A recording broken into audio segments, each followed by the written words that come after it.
Alors, Florent Massaglia, toi, tu es un chercheur INRIA qui travaille sur plein de choses, mais qui est aussi le responsable national de la médiation scientifique, qui est le rapporteur le plus éloigné de cette, géographiquement. En fait, c'est pas grave. Donc, Margarida Romero, tu diriges un laboratoire de sciences de l'éducation et tu es aussi rapporteuse de cette thèse. Jérôme Laplace, enchanté, puisque toi, tu es directeur d'entreprise des sociétés que tout le monde ne peut pas ne pas connaître, Génération Robot, et tu as évidemment collaboré à cette thèse en examinateur. Pierre-Yves Bouillet, je te présenterai même pas. Et Didier Roy, non. Et j'ai donc le plaisir de présider ce jury et de te laisser la parole pour environ 45 minutes. Merci, bonjour à tous. Je m'appelle Thibaut Després et je vais donc vous présenter certains éléments qui ont constitué mon travail de thèse de ces dernières années. Tout d'abord, j'aimerais remercier toutes les personnes ici présentes. Je sais que ça a pu être difficile pour certains d'arriver jusqu'ici en ce jour de manifestation nationale, mais vous êtes là et j'en suis très heureux. J'aimerais également remercier les membres du jury d'avoir accepté d'étudier ce travail de thèse et d'être ici de toutes les manières possibles que ce soit. Et voilà, donc c'est parti. Si ça veut bien cliquer. Oh, bien sûr, ça. Alors, il fallait que ça arrive, donc comme ça. Voilà, le problème technique est arrivé tout de suite. Voilà. Donc cette présentation se divise en 4 parties. Tout d'abord, nous ferons un bref détour par le contexte de ce projet, les différentes cibles à qui il s'adressait, les autres projets qui ont encadré celui-ci et les questions de recherche qui ont été adossées. Ensuite, nous verrons plus spécifiquement donc, le kit robotique Ergo Junior, notamment la phase de conception, l'utilisabilité qu'on a pu relever sur ce kit et les différentes phases d'appropriation que nous avions pu observer chez la population d'enseignants qui a travaillé avec nous. Ensuite, nous verrons les différents impacts qui ont pu être observés suite à l'utilisation de ce kit, en termes de motivation, de connaissances, mais aussi en termes d'acceptabilité de la robotique en général. Enfin, je reviendrai sur les contributions de ce travail de thèse, puis ferai une brève conclusion générale et aborderai les perspectives de ce travail. C'est parti pour les enjeux. Donc, pardon, merci. Lorsqu'on souhaite développer une nouvelle technologie, un artefact ou un objet quelconque, il est naturel qu'une fois ce produit fini, on souhaite qu'il soit utilisé par un plus grand nombre de personnes dans la population visée. Pour certains, cela se résume à faire une brève analyse de marché, bricoler une solution, faire un peu de marketing et essayer de vendre le plus possible. D'autres ont un intérêt plus fort pour les finalités de leur production et s'intéressent à l'usage que sont faits de ces différents produits. Sans parler de marketing, un minimum de bouche à oreille est nécessaire pour pouvoir diffuser sur ce dispositif, étant donné que si les utilisateurs ne connaissent pas le dispositif, ils ne peuvent pas se l'approprier. Un autre élément, c'est que face à d'autres kits ayant les mêmes fonctionnalités, il faut que celui-ci puisse rivaliser ou à minima se retrouver complémentaire pour pouvoir construire des projets plus conséquents. D'autres éléments peuvent être pertinents dans le choix des utilisateurs sur un dispositif ou un autre. Le fait qu'il soit utilisable et complémentaire d'autres produits n'est pas suffisant. Des enjeux comme les caractéristiques éthiques, par exemple, d'un produit peuvent être pris en compte par cette population. Dans tous les cas, lorsqu'on utilise des ressources qui sont librement accessibles, il est bon de se demander qui et pourquoi, qui propose ce service et pourquoi. Ici, en l'occurrence, nous avons les concepteurs qui se trouvent être un laboratoire de recherche, donc le laboratoire INRIA, au travers du projet POPI, qui est un projet open source. Et le pourquoi est donc pour la science et pour la société, bien sûr. Au fur et à mesure des mois, la population s'est diversifiée et le projet s'est renforcé, notamment avec la création de différents sous-projets au projet Poppy original, et notamment le sous-projet Poppy Éducation, qui avait pour vocation donc à diversifier l'offre qui était fournie vers une population donc, éducative, avec une vision de conception centrée utilisateur. Cette vision de conception centrée utilisateur était de prime abord quelque chose qui était implicite, qui était induit par la caractéristique ascendante de la demande et du besoin. Contrairement à beaucoup d'autres plateformes qui créent des dispositifs puis ensuite cherchent un public à qui fournir ce dispositif, ici nous avions une population qui était intéressée par le projet et qui a fait émerger un besoin auquel nous avons répondu, ce qui en fait une caractéristique principale. Et donc qui a mené à la construction du kit robotique pédagogique Poppy Ergo Junior. Aujourd'hui, il existe une offre qui est très diversifiée. On y retrouve des robots à roues, des robots un peu plus exotiques comme les cubelettes ou les sphéros, des robots humanoïdes, des bras articulés ou encore des drones. Mais une première chose qui est intéressante sur laquelle il est intéressant de s'interroger, c'est... Oui, donc une offre diversifiée. Donc, on voit ici, par exemple, sur le catalogue donc, de Génération Robot, le catalogue en ligne, près de 135 références qui sont aujourd'hui disponibles, ce qui montre bien la difficulté pour un enseignant aujourd'hui de pouvoir s'y retrouver. Donc, il est intéressant de se demander qu'est-ce qui définit un kit robotique pédagogique. Donc, dans un premier temps, un kit robotique pédagogique, c'est avant tout donc, une plateforme robotique qui comprend des éléments matériels et logiciels. Côté matériel, ici, nous avons principalement les moteurs DynamicCell qui constituent le cœur de la partie hardware, et aussi toute une suite logicielle. Donc, typiquement, nous avons la librairie Pipo qui permet justement le dialogue bas niveau entre les kits robotiques et le matériel hardware, mais ce qui permet surtout d'adosser un certain nombre de créatures qui sont morphologiquement et fonctionnellement différentes. Et c'est ce point-là qui est particulièrement intéressant avec ce kit.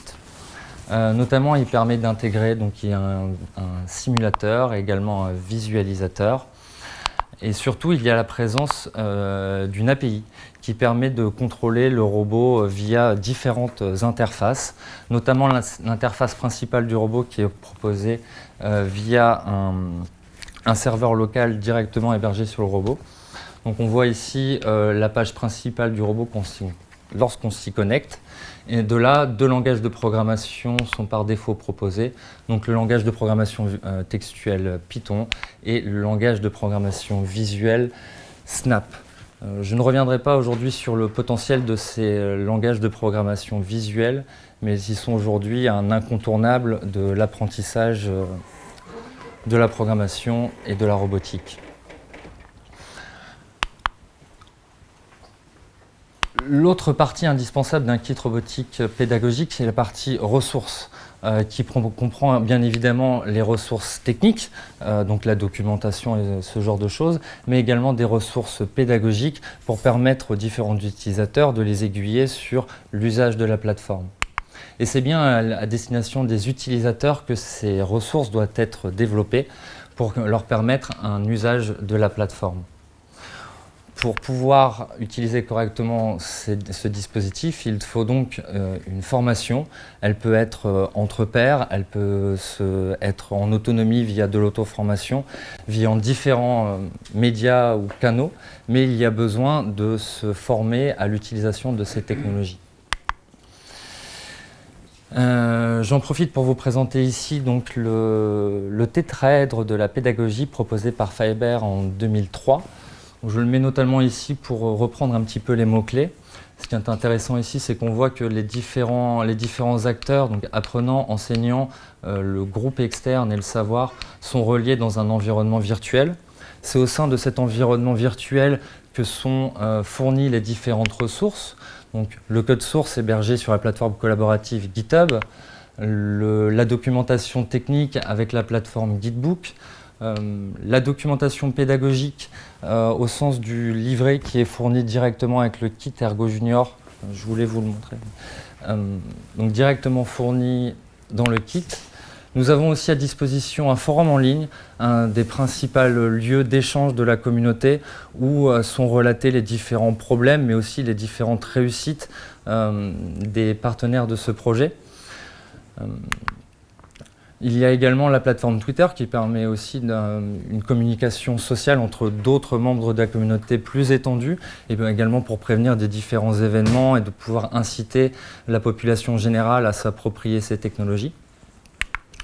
Dans la même idée, nous avons les deux sites web, donc le site Poppy Project qui est le site originel du projet Poppy et le site Poppy Éducation qui lui a été co-créé avec les enseignants qui servent de vitrine aux différentes ressources et aux différents projets qui ont été menés.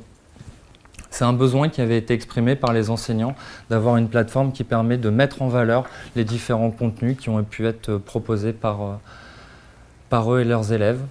On retrouve également d'autres plateformes, donc par exemple YouTube, Flickr, Thingiverse pour respectivement les vidéos, les photos ou les impressions 3D. D'autres outils sont encore disponibles, mais je n'y reviendrai pas ici. Nous voyons donc ici qu'il y a plusieurs acteurs qui se définissent et qui forment donc un tout cohérent avec notre kit robotique pédagogique, avec le fait particulier que donc les utilisateurs sont ici une population d'enseignants qui ont pour vocation de diffuser leurs connaissances acquises dans leur classe. Donc, ce qui me permet de transiter sur les cibles. Donc, la cible de ces kits robotiques est bien sûr les élèves, en l'occurrence des élèves de lycée ici.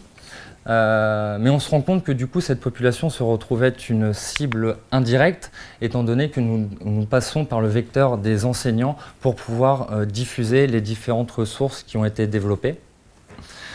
Pour catégoriser notre cible, nous avons bien sûr organisé un certain nombre de rencontres et de réunions, de dialogues et de divers moments d'échange pour s'assurer de la bonne compréhension de leurs besoins.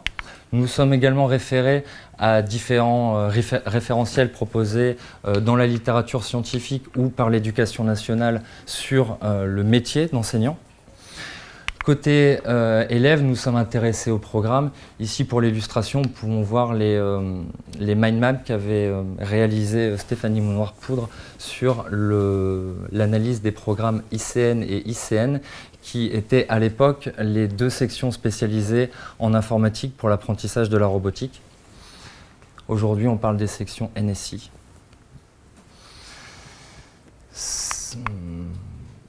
Ce projet de thèse autour du robot Poppy Ergo Junior s'est trouvé être encadré par différents autres projets qui avaient des thématiques différentes. Nous avons bien sûr d'un côté le projet Poppy, et donc le sous-projet Poppy Éducation, hébergé par l'INRIA, donc, qui a pour thématique, donc le laboratoire Flowers qui a pour thématique la robotique, l'intelligence artificielle et naturelle. D'un autre côté, nous retrouvons le projet IFRAN Persévérons qui lui finance ce projet de thèse et qui a pour thématique le numérique et la motivation scolaire. À ceci s'ajoutent les établissements scolaires qui ont eux-mêmes leurs propres objectifs, en l'occurrence la réussite éducative. Bien sûr, ici c'est un résumé, d'autres thématiques sont abordées par chacun de ces acteurs et ont une place prépondérante dans leurs activités. Ici, je ne m'attarderai que sur ces thématiques précises. Au niveau des questions de recherche qui ont été développées, la question principale qu'on peut émettre est comment garantir l'utilisation d'un kit robotique. Concevoir un kit est une chose, s'assurer que celui-ci soit ensuite utilisé en est une autre. Une des premières réponses qu'on peut retrouver dans la littérature est bien sûr d'impliquer les acteurs dès la conception. On peut se poser la question de comment, et c'est ce que nous verrons juste après. si ces kits sont utilisés, il est naturel de se poser la question des impacts de cette utilisation. Ces nouvelles technologies sont souvent taxées de naturellement motivants, de capacité de modifier les représentations des individus sur ces questions, de provoquer de meilleurs apprentissages. Nous verrons dans la suite de cet exposé ce que nous avons pu montrer sur ces questions. Et si impact il y a, quels sont les facteurs qui peuvent moduler cet impact ? Par exemple, nous verrons aujourd'hui donc le rôle de la consigne, mais également le rôle du support ou du contexte qui peuvent avoir des impacts prépondérants sur les résultats des élèves in fine. Donc, notre deuxième partie autour de kit robotique. La conception d'un produit, ou plutôt la co-conception, est quelque chose de cyclique avec différentes phases. On voit ici bien sûr une phase d'analyse, une phase de production d'idées, une phase de production de matériel en lui-même et une phase d'évaluation et ensuite une phase d'analyse, et on peut recommencer encore, encore et encore. On voit également qu'entre ces différentes phases, il existe aussi des micro-boucles qui permettent de faire évoluer la bonne marche du développement. Ce que l'on voit ici, c'est que la conception centrée utilisateur, même si elle est formalisée sur une théorie fixe, on voit que dans la pratique, cette conception peut prendre différentes formes et il existe certainement autant de conceptions centrées utilisateur que de produits qui ont été conçus par cette technique. Ici, en l'occurrence, début 2016, nous avons eu une détermination des contraintes fortes. Donc, au moment où la communauté Poppy a fait remonter son besoin, sa volonté de vouloir utiliser cette plateforme dans l'enseignement, ils ont fait remonter notamment le besoin d'avoir de faibles coûts pour pouvoir se procurer les kits, mais aussi d'avoir une intégration facile sur leur réseau dans les établissements. S'en est suivi la première réalisation d'un prototype, donc le robot Ergo Junior, puis d'une appel à participation au lycée et aux enseignants d'Aquitaine pour la co-conception des ressources annexes, donc les ressources pédagogiques et les ressources techniques de soutien. Suite à cette première phase, donc à la rentrée 2016, donc en septembre, nous avons eu la présentation du projet aux nouveaux enseignants partenaires du projet. Une brève phase de formation à la plateforme, aux différents outils qui étaient déjà disponibles. S'en est suivi une phase de conception des proto-activités, donc une conception qui s'est passée avec les enseignants, qui ensuite les ont directement implantées dans leur classe, dans leurs enseignements, au travers de divers projets avec leurs élèves. En parallèle, un suivi et des réunions ont permis de faire remonter les différents problèmes ou les différents besoins qui pouvaient avoir émergé suite à cette année de co-conception. À la fin de cette année, nous avons diffusé 3 questionnaires. Donc le SUS et l'attractif dont je vais vous parler juste après, et un 3e questionnaire ici siglé sous le nom E382, sur lequel je reviendrai en toute fin de présentation. Donc sur la partie utilisabilité. Déjà, il faut savoir que l'utilisabilité, donc la capacité pour un produit à permettre de manière efficace, efficiente et satisfaisante de pouvoir réaliser une tâche, n'est pas l'unique dimension à prendre en compte pour la bonne réussite d'un projet. L'expérience utilisateur, ou user experience en anglais, a aussi un fort impact sur l'usage et la réutilisation de ces dispositifs. Il existe un certain nombre de questionnaires qui nous permettent d'évaluer ces dimensions, donc le SUS et l'attractif. Donc l'attractif, donc le SUS qui lui s'attarde sur les questions d'utilisabilité, donc je le redis, efficacité, efficience et satisfaction. Et d'un autre côté, donc l'attractif qui va lui plutôt s'attarder sur des qualités qu'on va nommer dédoniques ou esthétiques sur la qualité du produit. Les résultats donc obtenus pour le kit Ergo Junior, donc on voit ici en bleu foncé les résultats pour les enseignants qui ont manipulé la plateforme et en bleu clair les résultats pour les élèves. Sur cet axe, on voit donc les résultats donc, en termes d'utilisabilité du SUS et on voit donc sur les 4 autres axes les 4 sous-échelles proposées par l'attractif. Donc 2 échelles concernant l'aspect hédonique et 2 échelles plutôt orientées sur les aspects pragmatiques ou d'attractivité globale. On voit qu'ici les résultats sont plutôt corrects, voire bons. Mais il est intéressant de se poser la question de ces résultats dans d'autres contextes, notamment aujourd'hui avec la généralisation des enseignements en numérique et en robotique. Nous avons de plus en plus d'enseignants totalement novices sur ces questions qui ont besoin de se former, parfois extrêmement rapidement sur ces questions, pour pouvoir ensuite produire des enseignements dans leur classe. De là, nous sommes donc intéressés dans un contexte plus particulier où une trentaine d'enseignants sur une journée avaient 3 heures le matin où ils manipulaient un autre robot, un robot plus simple destiné réellement à l'initiation des plus novices, donc le robot Timio. C'est dommage, je devais les avoir je vous les montrerai en fin de présentation. Et donc à la suite de cette matinée de 3 heures d'utilisation de ce robot, nous faisions passer donc ces 2 questionnaires. L'après-midi était consacré donc au robot Ergo Junior, plus complexe, et donc se terminait également par la passation de ces 2 différents questionnaires. Donc, en voici ici les résultats. Donc en rouge, nous avons les résultats obtenus par le Timio, donc dans un contexte de formation, donc qui somme toute avec des résultats relativement identiques à ceux obtenus par l'Ergo Junior dans un autre contexte. Et on voit que du côté du robot Ergo Junior, dans ce contexte, on voit qu'il possède une utilisativité beaucoup plus faible et que sur les aspects pragmatiques, nous avons des résultats plus faibles, ce qui traduit la complexité plus grande de ce kit pour des personnes totalement novices. En revanche, nous voyons que sur les aspects plutôt hédoniques, esthétiques, il n'y a pas de différence significative entre ces 2 résultats, ce qui montre que ce dispositif est agréable à utiliser.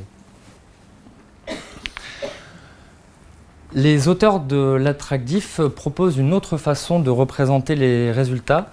Donc, si on fusionne ces 2 sous-échelles et ces 2 sous-échelles et que l'on ignore l'utilisabilité, on arrive sur un graphe à 2 dimensions, donc on retrouve les qualités hédoniques ici et les qualités pragmatiques ici. On retrouve sensiblement les mêmes résultats, donc une usabilité et une expérience utilisateur relativement similaire pour le Timio et l'Ergo Junior dans un contexte de classe et des résultats plus faibles pour l'Ergo Junior dans un contexte de formation. Une fois que nous avons pu montrer que ces dispositifs étaient utilisables, il est intéressant de s'intéresser à est-ce que les utilisateurs de ces dispositifs se l'approprient, ce qui mènerait donc à une réutilisation de ces dispositifs dans d'autres contextes. J'ai essayé de résumer les différentes idées retracées dans mon manuscrit au travers de ce petit graphique, donc autour de l'appropriation. Donc ici, nous avons un point de départ qui est donc un nouvel objectif émis par l'utilisateur qui va donc chercher au sein de ses connaissances et compétences, mais également au sein du matériel à sa disposition, si les ressources sont disponibles pour pouvoir réaliser cet objectif. Si les ressources sont disponibles, il va donc devoir les adapter. C'est ici qu'on retrouve notre processus d'appropriation qui, au sens commun, correspond à l'adaptation d'une chose à un usage déterminé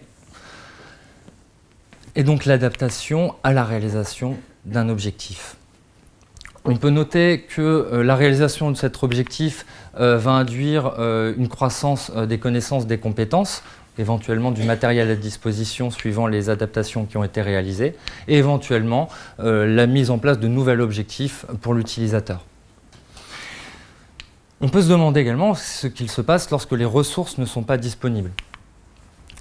Eh bien, il va devoir rechercher et découvrir de nouveaux dispositifs et de là devoir effectuer un apprentissage de l'utilisation de ces dispositifs pour ensuite se les approprier, éventuellement acheter du matériel supplémentaire pour pouvoir concrètement les manipuler, ce qui va accroître sa base de connaissances et pouvoir reboucler sur la sortie de notre graphique. On peut également noter que sur cette phase d'apprentissage va pouvoir induire de nouveaux objectifs. Et on peut également noter que cette entrée peut être interne ou externe à l'individu. Typiquement, elle peut venir suite à une envie ou suite à un besoin, une contrainte émise par ses élèves ou sa hiérarchie ou d'autres instances. Une autre entrée existe à ce graphique, donc ici, où un utilisateur peut découvrir une nouvelle ressource sans de prime abord avoir un nouvel objectif et donc en découvrant cette ressource pouvoir donc générer de nouveaux objectifs et faire évoluer sa pratique. En termes d'appropriation ou d'adaptation de la plateforme, ici pour le kit Ergo Junior, l'aspect principal est pour nous la modification du kit. Alors ça peut être des modifications esthétiques, des modifications esthétiques, des modifications fonctionnelles, des modifications en termes de contenu pédagogique, en termes d'adaptabilité de ces différentes ressources. Ça peut être également en créant de nouveaux dispositifs. Ici, on peut voir ces différentes créatures comme la fusion en une seule créature ou par l'ajout de d'autres dispositifs. On reconnaît pour les connaisseurs ici un Arduino. La quintessence de cette appropriation, de cette modification, pourrait être la création d'un kit robotique à proprement parler. À ce jour, la seule créature construite totalement en autonomie par un utilisateur est cette créature, donc le Quattro de Julien Gel. Il en existe peut-être d'autres, mais étant développés en totale autonomie, nous n'avons pas connaissance de leur création. Pour connaître la difficulté de la création de ce type de créature, nous nous sommes intéressés par l'intermédiaire de 3 étudiants de l'INSERB à la conception d'une nouvelle créature. Donc sur la base de 3 kits robotiques Ergo Junior, ils avaient la mission de créer une nouvelle créature mobile. Donc on voit ici que sur l'espace d'un mois, donc le mois de janvier, après quelques heures de prise en main du kit, ils ont réussi à développer donc, cette créature, donc le Poppy Diplo, ce qui montre la faisabilité de la conception de ce type de créature. Si créer sa créature peut représenter l'une des extrémités de l'appropriation de ce type de kit, on peut voir à l'autre extrémité par exemple, le fait de nommer son robot. Donner un nom à son robot est en fait sur le kit Ergo Junior de base une fonctionnalité prévue pour pouvoir utiliser différents robots au sein du même réseau, au sein de la même classe, ce qui implique donc d'avoir un hostname qui est différent. Pour ceux qui ont manipulé la plateforme, ils savent exactement de quoi je parle. Et ce qui donc induit le fait qu'on nomme son robot.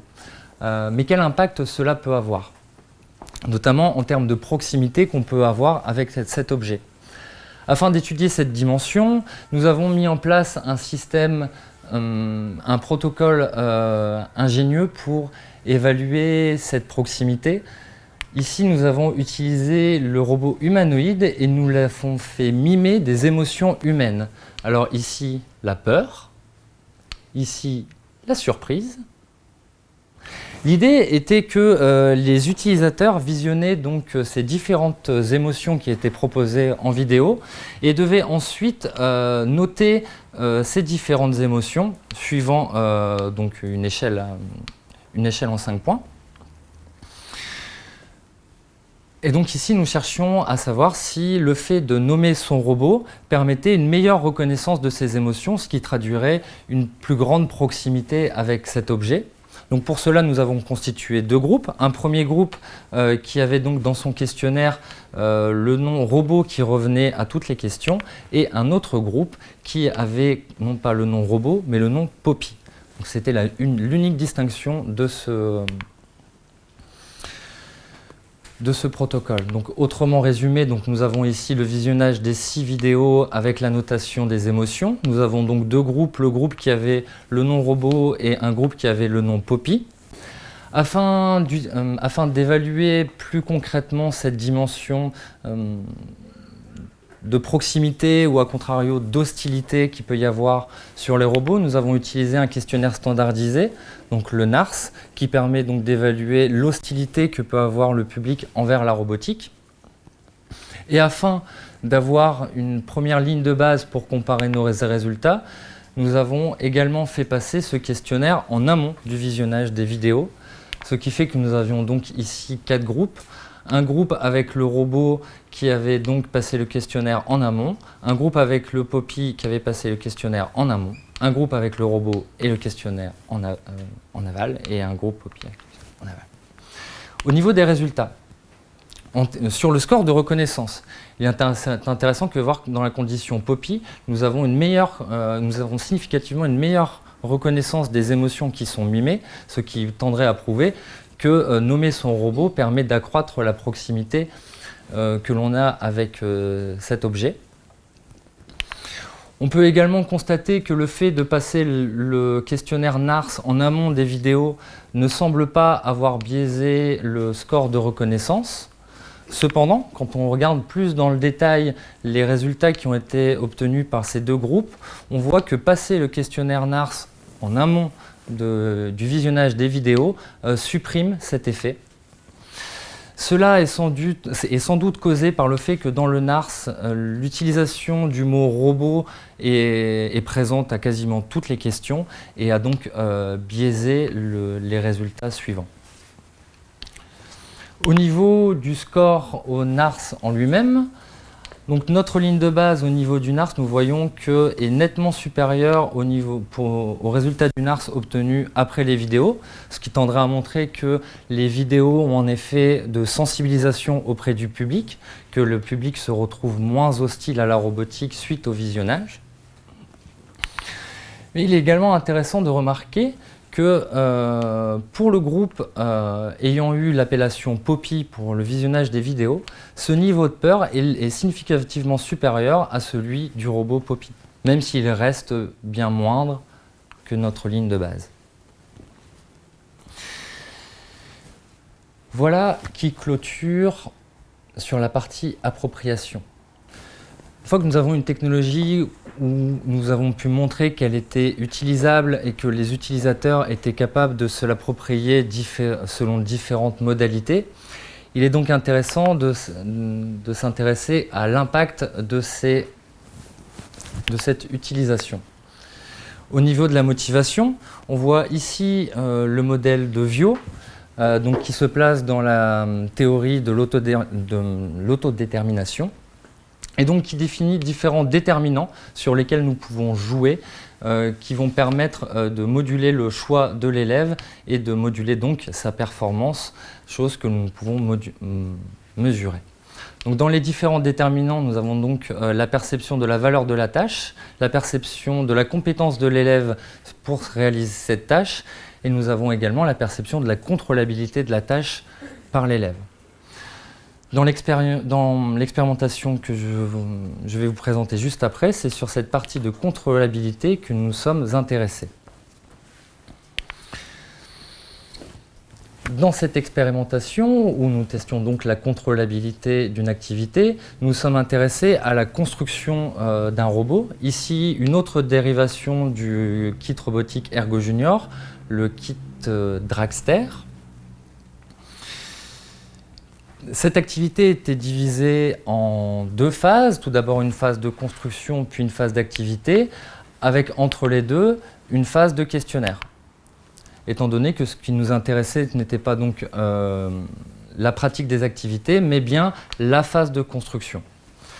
2 questionnaires ont été proposés, donc le USUS que j'ai j'ai déjà présenté, et le IMI, qui est un questionnaire permettant d'évaluer la motivation des élèves, donc qui se place dans la théorie de l'autodétermination et qui propose différentes sous-échelles que nous pouvons utiliser de manière indépendante suivant les différentes caractéristiques que nous cherchons à évaluer.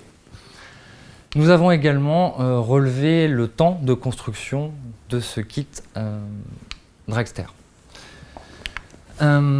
Pour évaluer la contrôlabilité, nous avons proposé 2 notices de montage différentes. Une première notice intégralement linéaire, donc que les étudiants devaient réaliser en enchaînement, et une autre notice qui était présentée sous forme de module, qu'ils pouvaient choisir de commencer dans l'ordre qu'ils voulaient pour pouvoir construire le robot.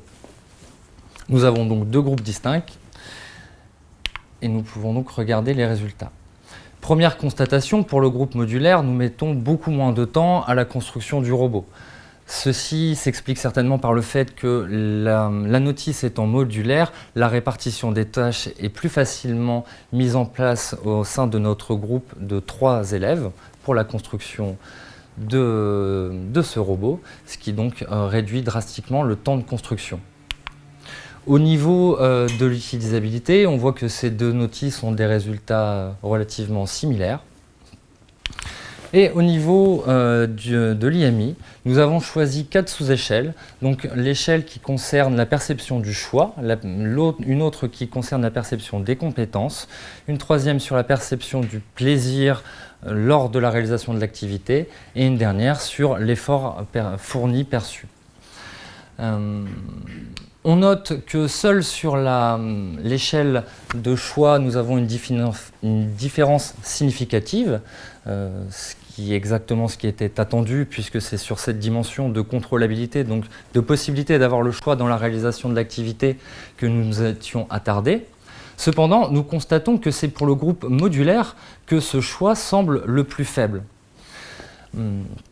Ceci peut représenter une réelle interrogation, mais suite aux différentes observations qui ont été réalisées en même temps que la réalisation de cette activité, nous avons émis l'hypothèse que le fait d'avoir des notices modulaires a permis l'émergence au sein du groupe de 3 d'un leadership au sein des élèves qui aurait pu contrôler les 2 autres membres du groupe et ainsi réduire le score sur cette sous-échelle de l'IMI. Des expérimentations complémentaires sont nécessaires pour pouvoir déterminer l'inversement de ces résultats attendus. Dans un autre contexte, nous sommes intéressés au rôle de la consigne. La consigne est pour l'enseignant le premier moyen de moduler ses activités. Lorsqu'il récupère une activité une clé en main, sa première initiative est de souvent modifier quelques questions, rajouter certaines réponses pour adapter le contenu à sa classe. Ici, donc, sur le rôle de la consigne, nous avions une activité qui se divisait en 4 parties. Tout d'abord, une prise en main du langage de programmation Snap, puis une fiche permettant de revoir les bases d'algorithmique nécessaires pour la suite. Une 3e fiche permettant la prise en main du robot Ergo Junior et enfin une 4e fiche divisée en 2 parties. Une partie indice composée d'un exercice indice et le défi à proprement parler. Ici, le défi était de transformer notre robot Ergo Junior en une poule.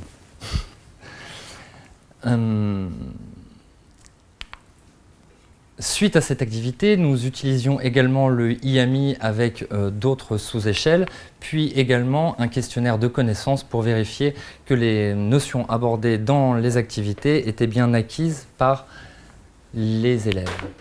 Nous avons divisé cette activité en 2 sous-groupes, un groupe manipulation et un groupe description. Seule cette dernière fiche différait entre les 2 groupes. Alors, qu'est-ce qui différait entre ces 2 groupes? Alors, pour illustration, on voit ici, alors c'est pas fait pour lire, c'est plutôt pour voir le différentiel. C'est vraiment les seules différences qui existaient entre les 2 activités. Donc on voit ici que les indications sont données uniquement sous forme de texte Et ici, quelques questions étaient présentes pour aiguiller l'élève et surtout existait un bloc de démonstration qui permettait de faire manipuler à l'élève le comportement attendu. Alors quel était le comportement attendu? Donc le défi poule. Hop. Donc ici on voit une poule, donc quand on la manipule dans tous les sens, on peut voir que donc son corps bouge mais que sa tête reste fixe.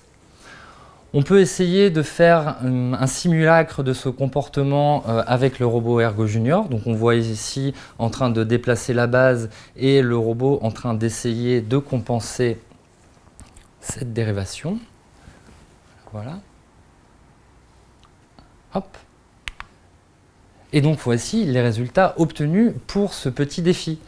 4 échelles ont été sélectionnées, donc les compétences perçues, les efforts et l'importance fournis, l'intérêt, le plaisir et la pression ressentie par les élèves. On voit tout de suite que seule la sous-échelle d'effort comporte une différence significative et on voit que cette différence porte sur le groupe qui avait la possibilité de pouvoir exécuter donc, ce comportement en live et de pouvoir l'observer.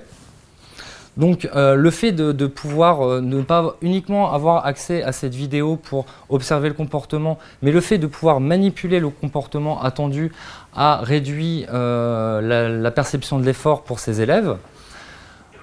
Dès lors, on peut se demander si uniquement ces élèves n'avaient pas l'impression d'avoir réussi le défi. Le défi était de transformer le robot en poule, il clique sur un bloc, le robot fait le comportement attendu. C'est quelque chose qu'on pourrait se demander. Mais on voit que pour les résultats au QCM, ils réussissent mieux, ce qui pourrait sous-entendre qu'ils ont mieux compris les différentes notions abordées. Les questions de ce QCM étaient de 5 et abordaient des notions donc, vues dans l'activité au préalable, donc ce qu'on appelle un comportement robotique, qu'est-ce qu'une variable. Il y avait aussi 2 exemples de code où on leur demandait ce que produisent ces actions. Donc ça, c'est des exercices que l'on retrouve typiquement, par exemple, au brevet de nos jours, au brevet des collèges. Et enfin, la 5e question proposait 5 exemples de code qui pouvaient contenir des boucles sensorimotrices, donc des boucles qui mettaient en relation les senseurs du robot et les moteurs du robot, donc boucles essentielles pour la constitution du comportement que j'ai montré juste avant.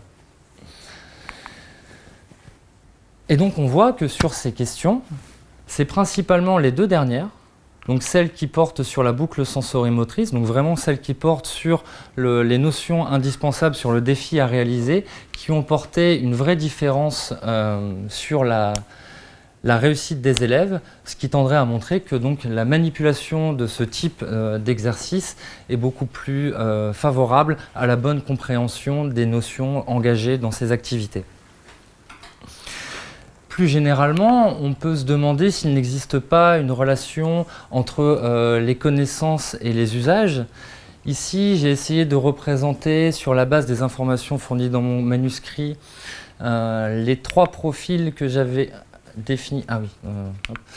Les 3 profils que j'avais définis, donc le profil donc, novice, assimilé et expert, qui pourrait correspondre à des dimensions d'usage, de découverte, d'usage autonome, de compréhension des usages et de compréhension des mécanismes internes, vraiment de compréhension du fonctionnement de la plateforme au-delà des simples usages.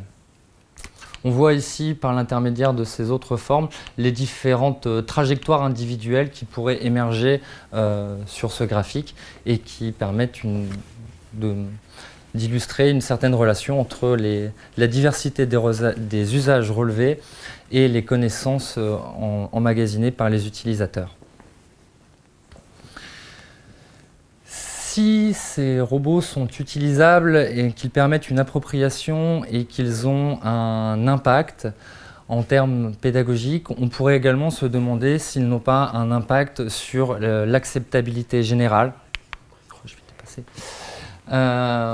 Pour étudier cette acceptabilité, nous avons utilisé le questionnaire Eurobarometer 382, donc aussi nommé Public Attitude Toward Robot. Ce n'est pas un questionnaire standardisé qui est issu du monde de la recherche.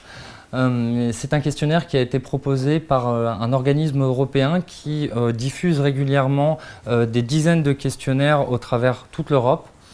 Ce questionnaire avait le gros avantage d'avoir été diffusé en 2012 sur des échantillons représentatifs de la population et surtout que l'ensemble de ces résultats étaient disponibles en ligne librement. Ce qui permettait de constituer une ligne de base quant à l'acceptabilité de la robotique en général pour la population.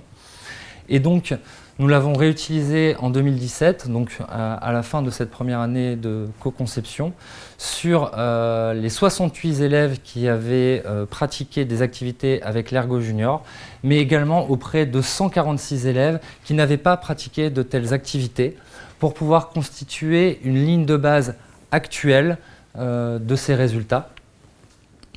Ainsi, nous pouvons prendre un exemple. Je n'aurai pas le temps de définir toutes les questions, étant donné que ce questionnaire n'est pas standardisé. Il oblige à devoir analyser question par question, suivant nos différentes modalités. Ici, pour vous expliquer brièvement l'analyse qui est fournie dans mon manuscrit, je vais prendre un exemple. Donc, la question 2 et 3, qui était de formulation identique, mais qui proposait deux images différentes, donc, où on demandait à l'individu si les images correspondaient à l'idée qu'il se faisait de la robotique.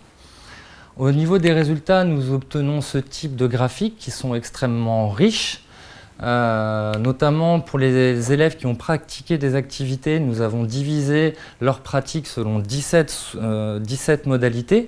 Donc certains élèves avaient construit le robot, d'autres non. Certains avaient utilisé le livret, d'autres non. Certains utilisaient d'autres kits, d'autres non, et ainsi de suite, ce qui alimente la richesse de ces résultats. Ici, pour l'exemple, je me focaliserai donc sur ces trois lignes. Hop, voilà ici. Donc en gris, nous avons ici les résultats qui avaient été obtenus en 2012 sur les 15-24 ans. En bleu, nous avons les résultats des presque 150 élèves qui n'avaient pas pratiqué d'activité avec le kit Ergo Junior. Et ici, en rouge, les presque 70 élèves qui, eux, avaient pratiqué des activités. Sur cette question, le résultat principal que je retiens, c'est l'accroissement de l'incertitude face aux robots dits domestiques pour les élèves donc, qui ont pratiqué des activités. Mais vous voyez que déjà sur ces trois lignes de ces deux questions, il y aurait déjà énormément à dire sur ces résultats. Et l'ensemble de cette analyse est donc disponible dans mon manuscrit. Si nous devions résumer en un seul mot, nous avons une meilleure acceptabilité de la robotique aujourd'hui en 2017, pas aujourd'hui, en 2017 comparé à 2012. Hop. Au niveau des perspectives, la contribution principale de ce travail est, je pense, mon manuscrit de thèse en tant que tel. Il a été rédigé non seulement pour un public de scientifiques, mais également pour un public d'enseignants, pour être capable de s'approprier les différentes notions que j'ai abordées dans mon manuscrit, notamment des dimensions de sciences cognitives ou d'expériences utilisateurs qui ne sont pas toujours évidentes pour l'ensemble des individus. Beaucoup de choses, j'ai beaucoup de choses que je n'ai pas eu le temps de dire aujourd'hui. Par exemple, je n'ai pas eu le temps de parler des différentes communautés, que ce soit scientifiques, artistiques ou de makers. Je n'ai pas eu le temps de parler plus en détail des outils de communication. Je le disais tout à l'heure, le site Poppy Éducation est un site web qui a été co-créé avec les enseignants pour répondre à un besoin. Des dizaines d'activités qui ont été co-créées par les enseignants et leurs élèves et également par l'équipe Poppy Éducation. Donc l'état de l'art qui a guidé la conception et l'évaluation. Également les différentes structures qui ont émergé suite à ce travail et les marqueurs de dissémination. Je n'ai également pas pu revenir sur le protocole écologique et longitudinal que j'avais développé pour l'année 2017-2018 et qui reste un grand regret pour moi. Et également plusieurs études pilotes que je n'ai pas pu mentionner ici. Au niveau des conclusions, L'apport principal de ce travail est d'avoir pu créer, développer, co-développer une plateforme qui soit open source, qui donne la possibilité à un grand nombre de pouvoir s'approprier ce dispositif pour l'adapter à ses besoins de manière rapide, que ce soit dans une volonté d'enseignement ou dans une volonté de recherche. Il y a vraiment une possibilité d'adapter cette technologie à son besoin propre. Et je pense que c'est là la conclusion, l'apport principal de ce kit. En termes de perspective, étant donné que justement plus nous avançons dans le temps, plus il y a une diffusion de ce kit auprès des différents établissements scolaires, mais également dans d'autres domaines comme les Fab Labs ou d'autres, ou chez les particuliers. Analyser cette généralisation et cette diffusion est quelque chose qui me semble nécessaire. De même, reproduire les différentes expérimentations qui ont été aujourd'hui proposées est selon moi indispensable pour avoir une vision plus robuste des différents résultats qui ont été proposés. Également, pour aller plus loin, l'intégration de ces connaissances dans les différentes ressources aujourd'hui proposées aux enseignants. Il y a malheureusement aujourd'hui beaucoup de conclusions qui ont été tirées, qui sont malheureusement, faute de temps et de ressources humaines, pas intégrées de manière durable dans la plateforme. Et bien sûr, pour aller plus loin, on peut également mettre en place les différents protocoles que j'ai développés, mais que je n'ai pas eu le temps de mettre en place, ou également en proposer de nouveaux. Je vous remercie de votre attention. Merci. Voilà une des nombreuses contributions des petites vidéos qui font chaud le cœur quand on les reçoit. C'est pas grand chose, mais voilà. Merci. Okay. Bravo, c'était une très belle soutenance, très claire. Merci. Donc, c'est toi, Margarida, qui est géographiquement d'habitude la plus éloignée. Et donc, il te revient de commencer à poser les questions. Après, ce sera Florent, puis les examinateurs. Parfait.